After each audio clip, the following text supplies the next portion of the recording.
का हस्तक्षेप शुरू हो जाता है, तुम्हें मारने का। बच्चा पैदा नहीं हुआ कि समाज मौजूद है। जैसे ही बच्चा पैदा होता है, नवीनतम खोजें कहती हैं विज्ञान की कि जैसे ही बच्चा पैदा होता है, सारी दुनिया में दाइयां, डॉक्टर, नर्सेस बच्चे की नाल को तत्क्षण काट देते हैं। और नवीनतम विज्ञान की शोधें कहती हैं कि बच्चे की नाल को तत्क्षण काटना सदा के लिए उसे कमजोर बना देना है। सदा के लिए वो कभी बलवान ना हो सकेगा और सदा उसकी ऊर्जा क्षीण प्रवाह की होगी। उसके पीछे कारण है। मां के पेट में बच्चा श्वास खुद नहीं लेता, नाभि से जुड़े नाल से मां ही उसके लिए श्वास लेती है। मां की श्वास पर ही बच्चा जीता है। बच्चे का हृदय धड़कता है, लेकिन बच्चा स्वयं श्वास नहीं लेता। श्वास, ऑक्सीजन, वायु, प्राण नाभि से भीतर जाते हैं। वो बच्चे की व्यवस्था है मां के पेट में कि वो मां का एक अंग है, मां का अंग होके जीता है। जैसे ही बच्चा मां के पेट के बाहर आया, एकदम से श्वास नहीं ले सकता, क्योंकि नए यंत्र को चलने में थोड़ा वक्त लगेगा। भीतर एक बड़ी रूपांतरण घटेगा। अभी तक नाभि से सांस ली थी, अब नाक से सांस लेगा। एक नई व्यवस्था शुरू होगी। इसमें कोई 5 मिनट 7 मिनट लगते हैं, लेकिन हम बच्चे की नाल तत्क्षण काट देते हैं, जबकि बच्चा मां से अभी नाल के द्वारा सांस ले ही रहा था। 5-7 मिनट में रूपांतरण हो जाएगा। बच्चा सांस लेने लगेगा, उसका हृदय फड़कने लगेगा। तब तुम नाल को काटना, क्योंकि अब बच्चा स्वयं अपनी ऊर्जा को पाने लगा। ज्यादा देर नहीं लगती, 5-7 मिनट का ही मामला है, लेकिन धैर्य नहीं है समाज को। बड़े से बड़े अस्पताल में कुशल से कुशल डॉक्टर के नीचे भी वही हो रहा है जो गैर कुशल दाई गांव में कर रही, बेपढ़ी लिखी दाई गांव में कर रही। उनके काटने के ढंग बदल गए हैं। दाई बेहुदे ढंग से काटती है, उसके पास उतने कुशल औजार नहीं। डॉक्टर बड़ी कुशलता से काटता है, उसके पास सुविधा संपन्नता है, सारे कुशल औजार हैं, लेकिन दोनों एक ही काम कर रहे हैं। जैसे ही तुम नाल काट देते हो, सारे बच्चे का जीवन तंत्र कपकपा जाता है, हड़बड़ा जाता है, और इसलिए बच्चा रो उठता है, चीखता है, क्योंकि एक नई सांस की व्यवस्था उसको लेनी पड़ती। घबराहट से सांस लेता है, और पहली सांस जिसने घबराहट से, भय से, कंपन से ली हो, उसके जीवन भर भय और कंपन प्रविष्ट हो जाएगा, क्योंकि श्वास जीवन है। भय पहली ही श्वास से जुड़ गया। अब पूरे जीवन ये भयभीत आदमी होगा। 5 मिनट रुका जा सकता है। 5 मिनट के बाद अपने आप नाभि से जुड़ा हुआ नाल और उसका कंपन बंद हो जाता है। 5 मिनट तक कंपन जारी रहता है, क्योंकि धड़कन जारी रहती, श्वास जारी रहती। 5 मिनट में नाल अपने आप बंद हो जाती है, प्रकृति के द्वारा ही उसका कंपन बंद हो जाता है, उसकी गर्मी और ऊर्जा खो जाती है, यंत्र बदल गया। अब तुम काट सकते हो, अब तुम मुर्दा चीज को काट रहे हो। 5 मिनट पहले तुम जिंदा चीज को काट रहे थे, और तुमने बच्चे को पहला धक्का दे दिया। और बच्चा बहुत कोमल है, अति कोमल है। 9 महीने मां के पेट में उसने कोई कष्ट नहीं जाना, कोई पीड़ा नहीं जानी, किसी तरह का दुख नहीं जाना। एकदम स्वर्ग से, अदन के बगीचे से बाहर आ रहा है, और तुमने उसे पहला धक्का दे दिया। मनोवैज्ञानिक कहते हैं ये जो धक्का है, ये सारी दुनिया को कमजोर बनाए हुए है। डॉक्टर को जल्दी है, शायद वो कहेगा कि 25 और बच्चे होने वाले। हड़बड़ाहट है, बेचैनी है, उसका खुद मन तना हुआ है, और उसे पता नहीं वो क्या कर रहा है। अब तो ये अचेतन का हिस्सा हो गया कि बच्चा पैदा हुआ, नाल काट दी। जन्म की पहली घड़ी से भय समाविष्ट हो गया। अब तुम्हें कोई भी डरा सकेगा, अब तुम्हें कोई भी चीज डरा सकेगी।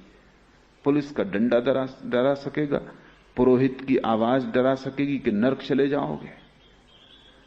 अब तुम्हें कोई भी प्रलोभित कर लेगा, क्योंकि प्रलोभन भय का ही दूसरा रूप है। और ये चलती है समाज की व्यवस्था अंतिम क्षण तक, आखिरी दम तक। तुम जीना चाहो तो भी तुम स्वतंत्र नहीं, हस्तक्षेप। तुम मरना चाहो तो भी हस्तक्षेप, मरने की स्वतंत्रता नहीं।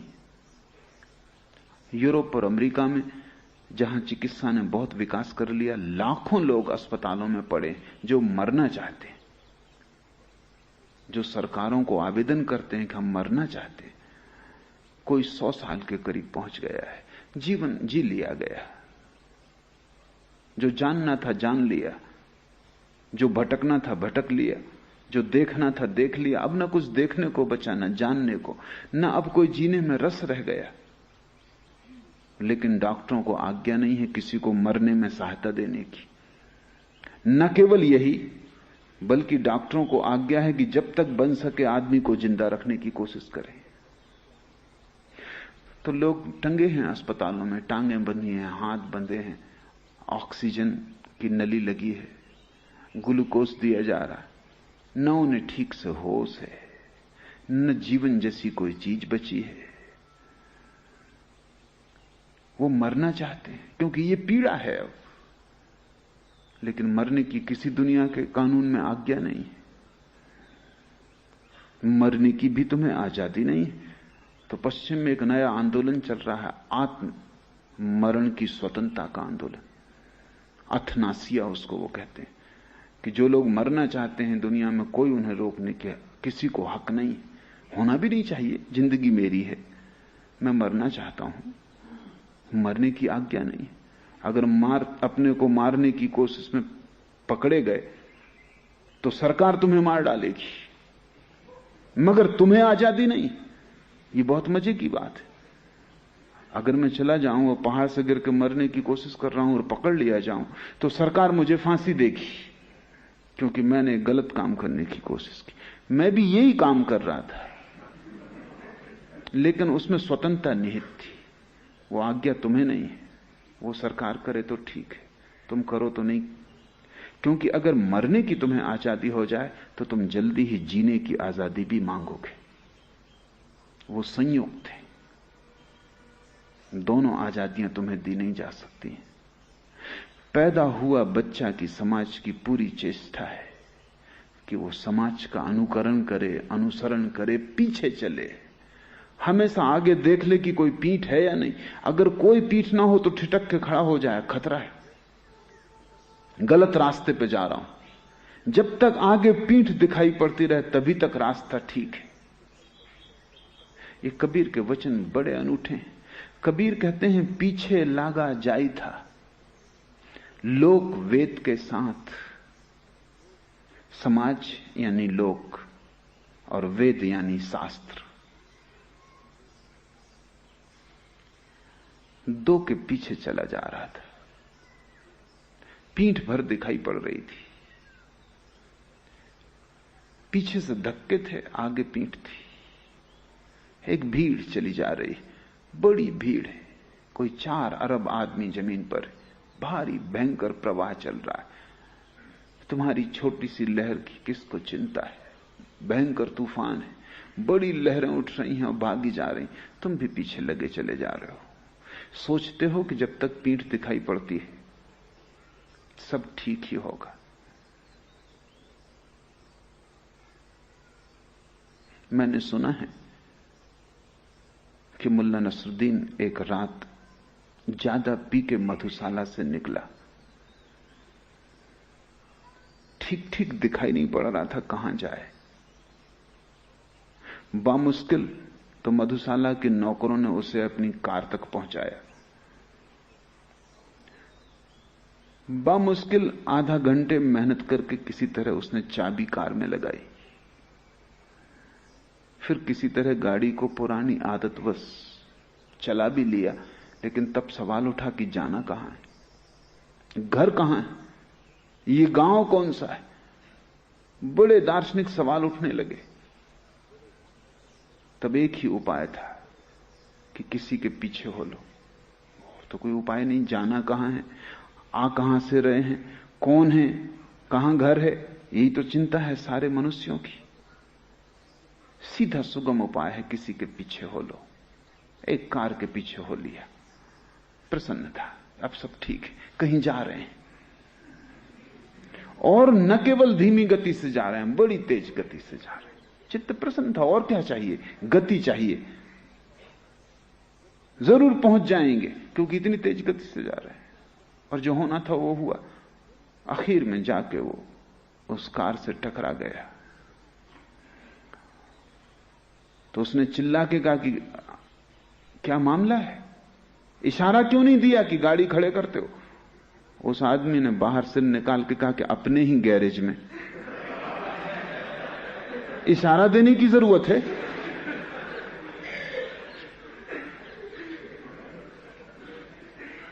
पीछे लगा जाई था लोक वेद के साथ। वही गति तुम्हारी है, किसी के पीछे लगे जा रहे हो। पीछे इसलिए नहीं लगे हो कि जो जिसके पीछे लगे हो वो जानता है। पीछे सिर्फ इसलिए लगे हो कि तुम नहीं जानते हो कि कहां जाना है। और जब तुम नहीं जानते हो तो तुम किसी के भी पीछे लगो, कैसे पहुंच जाओगे? और तुम थोड़ा ये भी तो विचार करो कि वो दूसरा भी किसी के पीछे लगा है। तुम अपनी पिता की मान रहे हो, तुम्हारे पिता उनके पिता की मानते रहे, उनके पिता उनके पिता के मानते रहे। तुम थोड़ी यात्रा करो पीछे की तरफ, तो तुम पाओगे कि सभी लोग एक दूसरे के पीछे लगे।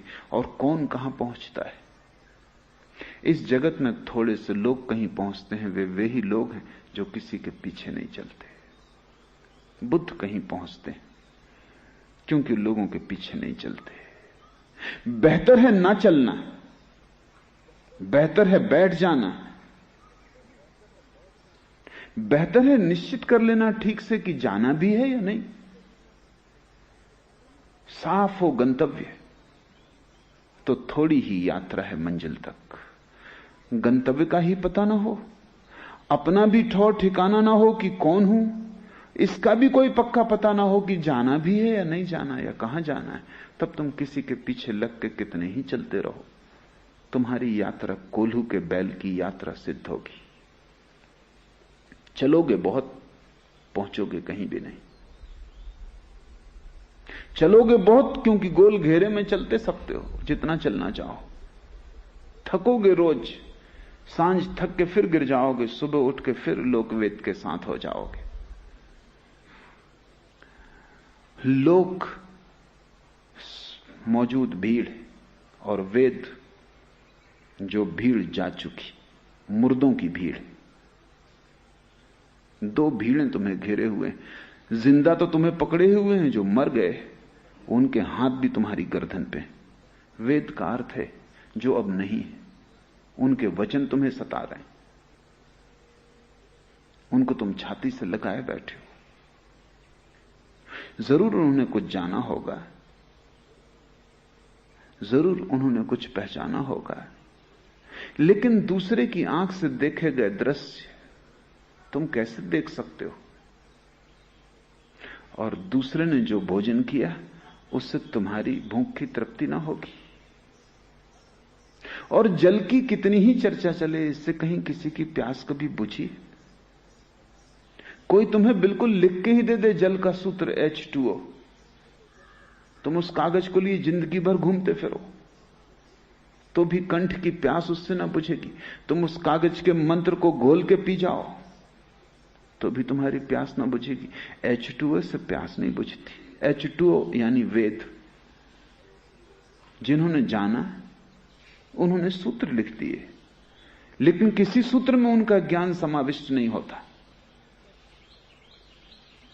कोई सूत्र जो उन्होंने जाना है उसे प्रकट नहीं कर सकता। कोई शब्द सत्य को प्रकट करने में समर्थ नहीं। यही फर्क है सद्गुरु और वेद में। वेद सद्गुरुओं के वचन है, लेकिन सद्गुरु जा चुका। अब खाली वचन रह गए। ऐसा समझो कि सांप तो जा चुका, उसकी खोल पड़ी रह गई है। ऐसा समझो कि बुद्ध तो जा चुके, उनके चरण चिन्ह रेत पर बने रह गए, तुम उन चरण चिन्हों पर सिर रखे पड़े हो।